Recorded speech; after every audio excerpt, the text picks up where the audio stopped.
এলাকা কিছু লোক আছে যারা বিয়ের সম্বন্ধ আসলে ভেঙে দেয়, তাদের সম্পর্কে কিছু বলেন। খুব দরকারি একটা প্রশ্ন ভাই, খুব দরকারি একটা প্রশ্ন। আমাদের দেশের গ্রামে গঞ্জে এই ধরনের নিকৃষ্ট মানুষ, এই ধরনের ফাসিক এবং পাপিষ্ট মানুষ বহু আছে। এমনকি অনেক লোক আছে নামাজ কালাম পড়ায়, মসজিদে জামাতের সাথে নামাজ আদায় করে, কিন্তু মানুষের বিয়ে শাদী উপলক্ষে খোঁচাখুচি করে। কোন এলাকাতে একটা মেয়ের খবর নেয়ার জন্য আরেক এলাকা থেকে মানুষ আসছে, এলাকাতে আপনাকে পাইছে একটা পুকুরের ঘাটে উজু করতেছেন, দেখছে যে মসজিদের পুকুরের ঘাট, উজু করতেছে, বেচারা নামাজি মানুষই হবে। জিজ্ঞাসা করছেন, ভাই সালাম আলাইকুম, আপনাদের এলাকায় অমুক মেয়েটার সম্পর্কে কিছু জানেন কিনা? আপনি চিন্তা করছেন, আরে তো আপনার শত্রুর মেয়ে, আপনার সাথে তার আইল ঠেলাঠেলি আছে, এই চান্সে আপনি শত্রুতা উদ্ধার করার জন্য বলছেন, ভাই আল্লাহ বাঁচাইছে আপনি আমার কাছে আসছেন ভাই। এই বইলা যে আপনি একটা শয়তানি শুরু করে দিলেন, আস্ত ডাহা ডাহা মিথ্যা কথা বলে ওই বিয়েটা ভাঙে দিলেন।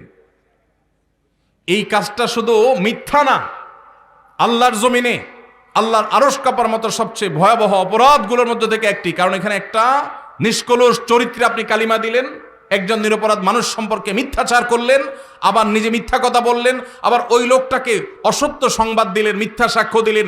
অনেকগুলো কবিরা গুনার সমাহার এখানে আছে, একটা কবিরা গুনাহ নয়, অনেকগুলো কবিরা গুনাহ একযোগে হচ্ছে, আপনি টেরও পাচ্ছেন না। জাহান্নামে যাওয়ার জন্য বেশি কিছু দরকার হবে না ভাই। আবার দেখা যায় নিজের পক্ষের লোক সম্পর্কে যদি জিজ্ঞাসা করে, ভাই অমুক ছেলেটা সম্পর্কে কি জানেন? ছেলেটা আপনার বোনের ছেলে, বাইগনা, আপনার কাছেই আসছে।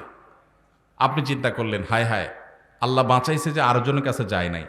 আপনি বলতেছেন, ভাই আমাদের এই গ্রামে যদি একটা ফেরেশতার মতো ছেলে থাকে তো এই ছেলে আছে ভাই, একের ছেলে একের।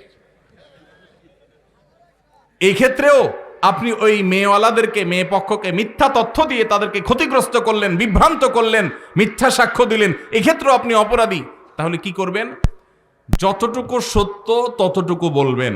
সত্য বলার মতো যদি বুকে বল না থাকে, যদি মনে হয় সত্য বললে আমি মাইদ্যের খাওয়া লাগবে, তাহলে বলবেন, ভাই সরি, অন্য কেউ যারা চিনে জানে তাদেরকে জিজ্ঞাসা করেন, আপনি অ্যাভয়েড করে যান। কিন্তু বলতে যখন যাবেন তখন আপনাকে সত্য বলতে হবে।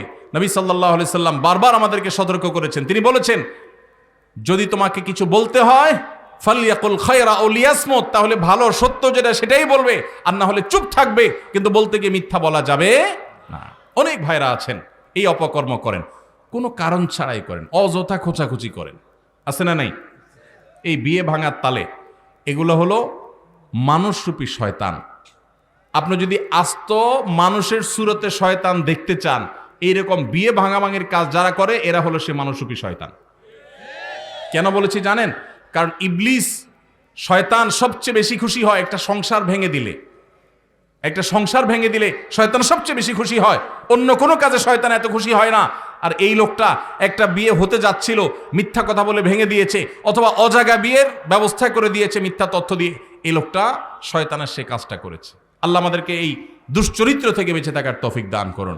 যারা এই সমস্ত খারাপ কাজের বদভ্যাস আছে, আল্লাহর ওয়াস্তে তারা ছেড়ে দেন, আল্লাহকে ভয় করেন।